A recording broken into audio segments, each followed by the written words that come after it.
আজ তোমায় নিয়ে শুরু হলো ব্লগ কি জিনিসে। হ্যালো বন্ধুরা, গুড মর্নিং। তোমরা সবাই কেমন আছো? আশা করছি তোমরা সবাই অনেকটা ভালো রয়েছো, সুস্থ রয়েছো। আর আমিও মোটামুটি বেশ ভালো রয়েছি। তো আমার চ্যানেলের নতুন একটা ব্লগে তোমাদের সবাইকে জানাই অনেকটা স্বাগত। তো চলো আজকে ব্লগটা শুরু করি। এখন বাজছে ঘড়ির কাটায় হয়তো 11:30 হবে। আর আমি ঘুম থেকেই তো উঠেছি 10টার সময়, তাহলে 11:30টার থেকে ব্লগ কেন? সকাল সকাল তেমন কিছুই করিনি। দিদু গোটা কতক বাসন ধুয়ে রেখেছে আর কি, সেইগুলোই গুছিয়ে দিচ্ছি। আর আমি ব্রেকফাস্ট করলাম এইমাত্র। ব্রেকফাস্ট করে আর একটু কাজ করতে এসেছি আর কি। এবারে ঘরটাকে হালকা করে ঝাড় দিয়ে দেবো। ব্যাস আজকের মতো কাজ এইটুকুই, আর বেশি কাজ নেই আর কি। আর ঘুম থেকে উঠি কেন এত দেরি করে তোমাদের একটু বলি। কারণ হচ্ছে রাত্রিবেলা আমি ঘুমাই না, ওই 2:30 3টে এরকম আমি ঘুমাই। তাহলে কি করে সকাল করে উঠবো বলো? মানে যদি ধরো ওই সকাল সকাল ঘুমিয়ে পড়তাম তাহলে কিন্তু তাড়াতাড়ি উঠেও যেতাম, কিন্তু আমি ঘুমাই তো 4টে বেজে যায় কখনো কখনো আবার। কারণ চিন্তায় কদিন তোমাদের দাদাভাইয়ের সাথে কথা হচ্ছিল না, এখন কথা হচ্ছে বলেই আমি ফাইনালি মানে ভয়েস ওভারটা দিচ্ছি। বলে কিন্তু তোমরা দেখেছো আমি ব্লগ পোস্ট করিনি, আর না আমি কোনো রিলস বানিয়েছি। এখন যে ভিডিওগুলো তোমরা দেখছো এগুলো কিন্তু অনেক দিন আগের ভিডিও। কারণ আমি কদিন হয়ে গেল, 1 সপ্তাহ মতো কোনো রকম ভিডিও কিচ্ছু বানাইনি। তার কারণ আমার মানে কি বলবো, মেন্টালি স্ট্রেস ছিল তোমাদের দাদাভাইকে নিয়ে। তোমাদের দাদাভাই ফোন টোন কিছু করছিল না, আসলে নেটওয়ার্ক পাচ্ছিল না বলে। ওর সাথে প্রায় 5-6 দিন মতো কথা হয়নি। তো সেই জন্য খুব টেনশনে ছিলাম, আর ভিডিও বানাতেও ইচ্ছে হচ্ছিল না আর কি। তো আজকে ভাবলাম যে কটা ভিডিও আছে সেই কটা ক্লিপকে মানে ভয়েস ওভার দিয়ে পোস্ট করে দিই। কাল থেকে মেবি হয়তো আমি ব্লগ আবার করব বা ভিডিওস বানাবো। কারণ তোমাদের দাদা ফোন করে আমাকে বললো যে সব সময় ভালো করে মানে ভিডিও বানাবে, সেজেগুজে আমাকে ছবি পাঠিয়ে রাখবে, মানে ভালো থাকবে আর কি নিজে, এটা বলছিল সব সময়। মানে সব সময় আমার জন্য ও বলতে চাইছে কি যে সব সময় আমার কারণে চিন্তা করো না, নিজের দিকটা একটু ধ্যান দাও। এইগুলো যখন বোঝালো তখন মনে হলো যে না, তাহলে আমি আজকে বরঞ্চ ভিডিওটা ভয়েস ওভার দিয়েই দিই। তো সেসব কথা ছাড়ি, এবারে বলি এখন আমি কি করছি দেখতেই পাচ্ছো। ঘরটাকে মুছছি, আর এই মানে মোছার আগে আমি ঘরটাকে ভালো করে ঝাড় দিয়ে নিয়েছিলাম। আর আজকে একটা শাড়ি আছে আর কি আমার, তো ওই শাড়িটাকে সেলাই করব। কারণ ওই শাড়িটার 1 বছর ধরে কেনাই রয়েছে আমার, মানে 1 বছর কি প্রায় 1.5-2 বছর হয়ে গেল কেনাই রয়েছে। আমি একবার হয়তো শাড়িটা পরেছিলাম, মানে শাড়ির যে ধারগুলো হয় না সেই ধারগুলো কিন্তু সেলাই করা নেই। তো ওই জন্যই ভাবছি ঘরটা মুছে নিই ভালো করে, কারণ শাড়িটা তো আবার মেলবো, তখন ধুলো হবে শাড়িটা, তার থেকে ভালো জায়গাটা পরিষ্কার করে রাখি। আর দিদু ওইদিকে রান্না করছে আর কি। দিদু তো বারণ করছিল যে ঘর মুছতে হবে না, তোমার শরীর খারাপ, রেস্ট করো। কিন্তু যখন দেখি না বয়স্ক মানুষটা সব রকম কাজ করছে, আমার যতই শরীর খারাপ থাকুক তখন মনে হয় যে না আমি করব। এখন ভালো আছি যদিও, কিন্তু আমার দিদুর মানে সবসময় বলে যে না এখন কিচ্ছু করতে হবে না, তুমি আগে ভালো হও, সুস্থ হও। এখন বাজছে 1:30 মতো, আর আমার শরীরটা হঠাৎ করে খুব খারাপ লাগছে। তো ভাত খাবো আর কি। দিদু ভাত বেড়ে দিয়েছে, যে চলো বাইরে প্রচণ্ড মেঘ উঠেছে, ডাকছে শুনতেই পাচ্ছ। তো চলো কি রান্না হয়েছে আজকে তোমাদের দেখাই। আজকে রান্না এটা হচ্ছে ইলিশ মাছের তেল, বেগুন, আলু, পটল দিয়ে একটা সবজি হয়েছে, আর এই যে বড় পোনার ঝোল। আর এখানে দেখতে পাচ্ছ, এখানে কিন্তু আমি ইলিশ মাছের তেল নিয়েছি খাবো বলে। ভাত খেয়ে দিয়ে রেস্ট করছিলাম, তো হঠাৎ করে মানে মনে হলো যে শাড়িটা তো সেলাই করতে হবে, ভুলে গিয়েছি। তো ওই জন্য বোনকে ডাকলাম, কিন্তু ওরা সেলাই করেছিল কাপড়টা, কিন্তু তারপরে মানে মানে একদম সেই কলে সেলাইয়ের মতো তো হয় না হাতে করে, আর বৃষ্টি হচ্ছিল তো বাইরে, তো সেই জন্যে নিয়ে যেতে পারিনি। তারপরে হঠাৎ করে মনে হলো যে না ভালো কাপড়টা একবার কলে গিয়েই সেলাই ধরিয়ে দিয়ে আসি আর কি। তো ওই জন্য বোনকে দিয়ে দিয়েছিলাম পরে।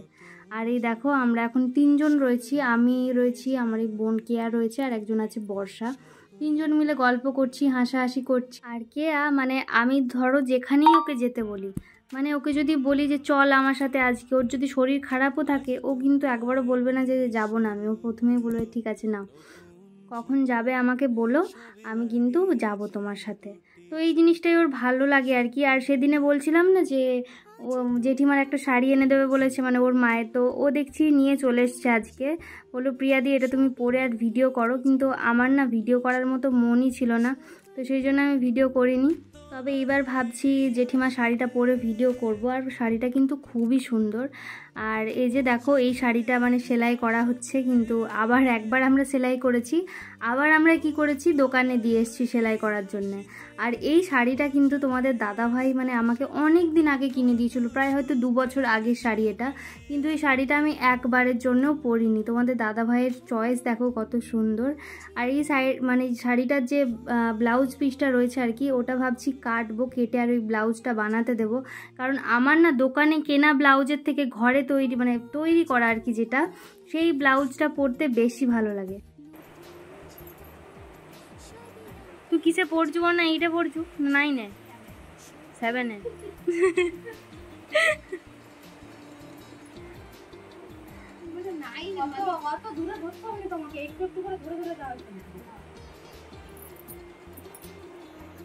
বন্ধুরা আজকে আমি এখান থেকে ব্লগটা শুরু করছি। ব্লগ? ব্লগ কি জিনিসে? ব্লগ ওই হোয়াটসঅ্যাপ ব্লগ করে দিল। ধর এখানে ব্লগ চালানো হয় ব্লগ নাকি ব্লগ ব্লগ ব্লগ ব্লগ যে যা বলে বলছে ব্লগ ব্লগ। তোকে ব্লক করে দিয়েছে কেউ? ও তোমাকে যেরকম ভাবে ধরতে বলছে তাহলে আমি সুচটা বেরিয়ে যাচ্ছে। কি বড় আনছে টান চুকান, এমনি নরমাল ধরে থাক, আমি যাবো নাকি? এটা সিয়ে থাকলে ওই এটা কাটতাম। তুই কি ভিডিও করছিস? এদিকে দেখাচ্ছিস না তোর মুখের দিকে? আমি মুখের দিকে দেখাচ্ছি এখন।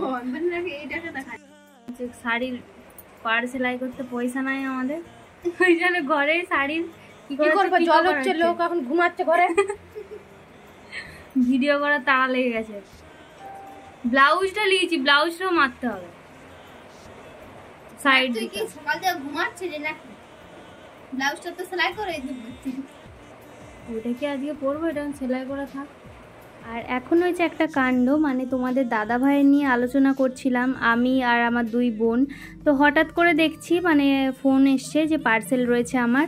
তো আমি জানতাম আর কি যে এরকম একটা গিফট তোমাদের দাদা ভাই আমাকে দেবে, কিন্তু মানে কি বলবো ভালো লাগে জানো তো, যে ধরো হাজব্যান্ড যদি দূরে থাকে, তোমাদের দাদা ভাই জানো যে কাজের সূত্রে মানে কতটা দূরে রয়েছে আমার থেকে, কিন্তু সে যখন আমার এতটা খেয়াল রাখে, আমার কিন্তু মানে প্রচুর ভালো লাগে যে আমাকে নিয়ে মানুষটা এত ভাবে, আমার ছোট্ট ছোট্ট ভালো লাগাগুলোকে এত গুরুত্ব দেয়। মানে এদিকে তার কাছে ফোনে নেটওয়ার্ক নেই, কিন্তু একটু নেটওয়ার্ক পেতেই সে মানে এই পার্সেলটা অর্ডার করে দিয়েছিল আমার জন্য।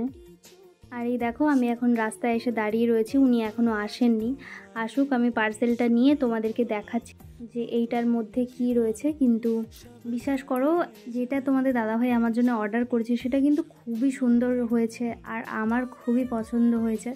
মানে যখন এই ভিডিওটা করেছি তখন তো তোমাদের দাদাভাইয়ের সাথে আমার কথা হচ্ছিল না, এখন কথা হচ্ছে। তোমাদের দাদাভাইকে ছবি পাঠিয়েছিলাম, ও বলল যে খুব সুন্দর। আর এই ভিডিওটা কিন্তু প্রায় হয়ে গেল 8-9 দিন আগের ভিডিও।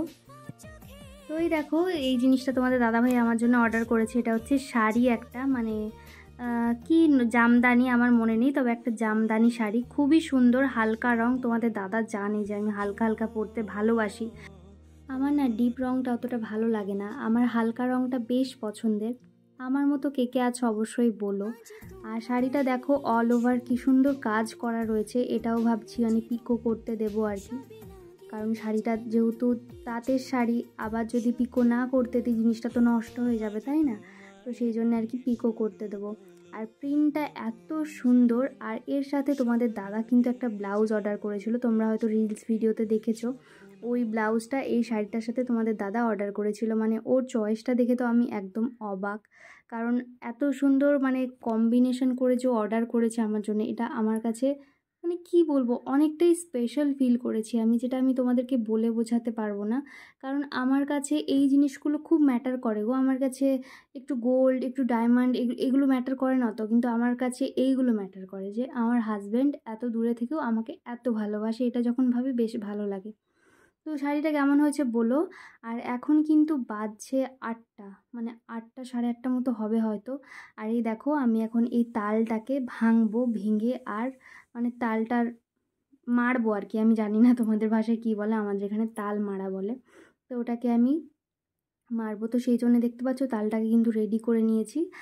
আর পিসির কাছ থেকে নিয়ে নিয়েছি এই মানে যন্ত্রটা, হচ্ছে তাল মারার ক্ষেত্রে হেল্প করে।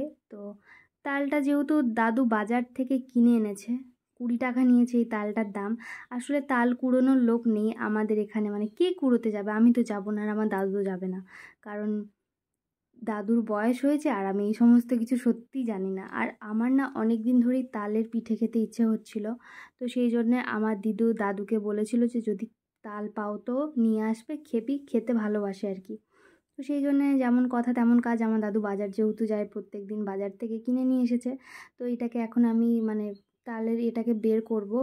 আর তাল যখন ভাঙবে না পুরো ঘরে গন্ধ হবে, তাল আর কাঁঠাল এই দুটো জিনিস, মানে তাল আমার সত্যিই খুব খেতে ভালো লাগে, বিশ্বাস করো। মানে তালের লুচি হোক, তালের বিশেষত আমার ভালো লাগে তালের ফুলুরি, সেটা যদি চাল গুঁড়ো দিয়ে বা নারকেলের মানে কোড়া দিয়ে হয় তাহলে তো হয়ে গেল। আর এই দেখো তালটা কেমন পড়ছে থালাটার মধ্যে। তো চলো আজকের ভিডিওটা না এখানেই শেষ করছি। কেমন হয়েছে বলো ভিডিওটা, আর যদি ভালো লেগে থাকে তাহলে অবশ্যই একটা লাইক করে দিও। আর যারা আমার চ্যানেলে আজকে নতুন আছো আর কি, তারা আমার চ্যানেলটাকে সাবস্ক্রাইব করতে পারো। আমি প্রিয়া, আমার চ্যানেলে আমি প্রত্যেক দিন ডেলি ভ্লগ আপলোড করি। তো ধন্যবাদ সবাইকে ভিডিওটা দেখার জন্য।